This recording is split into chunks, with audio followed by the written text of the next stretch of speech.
All right. I'm David Sweanor. I'm a professor of law at the University of Ottawa in Canada. I'm the chair of the advisory board for the Centre for Health Law, Policy and Ethics at the University of Ottawa. Well, I mean, we know that cigarette smoking is huge, both from an economic standpoint. Globally, it's the equivalent of about $850 billion a year.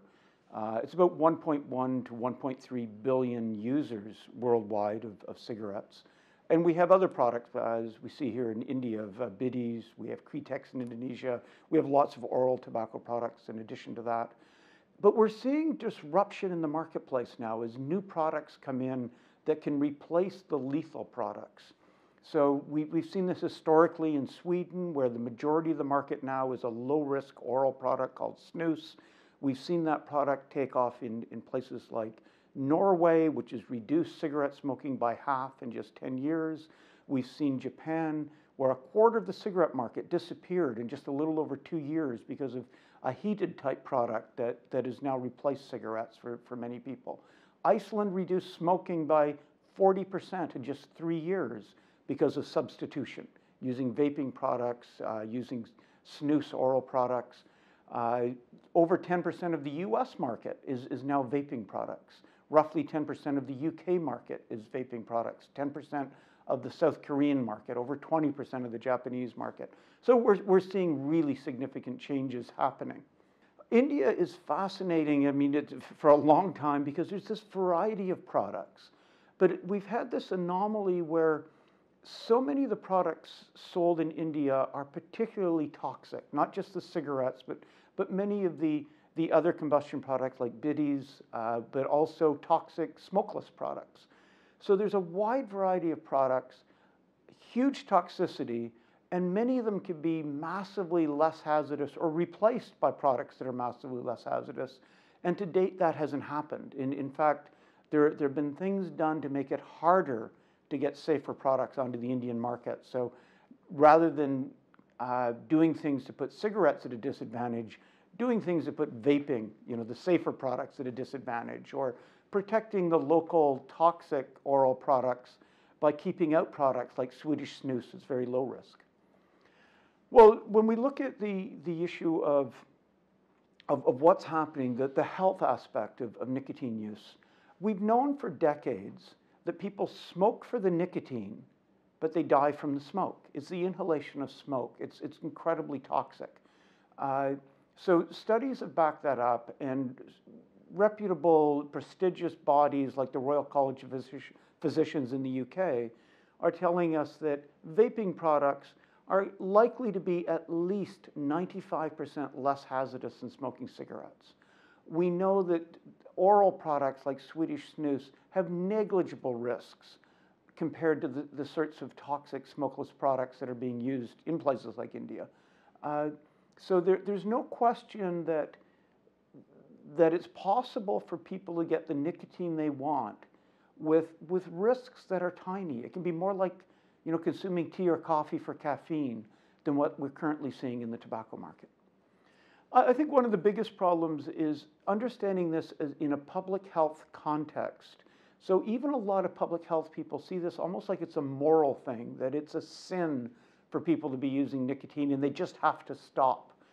And this is so different than what we usually do. With public health, we try to meet people where they are, to lower risk where we see it, to not judge behavior, but to try to reduce death and disease. And we see that on AIDS. We've seen it on work we've done for sanitation, vaccination programs, sex education. We're trying to reduce death and disease. And I think to focus on being pragmatic and rational rather than moralistic and judgmental is the key thing to solve this problem. Well, I think innovation is certainly having a big impact already. I don't think it can be stopped because consumers themselves are wanting to move to lower risk products, as they have with so many other products and services. The information's available. People can find it if they want because of the internet for getting information, social media for sharing it, the number of papers that are published, and people have an interest in doing things to protect their own health. I don't think we can stop the transformation from happening. What we could do is we could hugely speed it up. So right now, we're in a situation where 20,000 people every day die globally as a result of cigarette smoking. 20,000 deaths a day. In India, it's about 1.5 million people a year now that are dying from cigarette smoking. We can prevent that. I mean, this is easily preventable carnage. And it's a matter of how rapidly can we do that transformation. Rather than doing things to slow it down, how can we speed it up? I think a really key part of this, as opposed to many of the other public health issues that we've worked with, is that this one can be self-financing, because consumers are already spending money on tobacco products. They could simply spend that money on products that don't kill them rather than the products that do. The business opportunity is enormous. You know, where consumers globally are spending like $850 billion equivalent per year buying products that kill them, that most of them are saying, I wish I wasn't using. Being able to replace that market, you know, creates the opportunity for business to do very well by doing something from a public health standpoint is very good.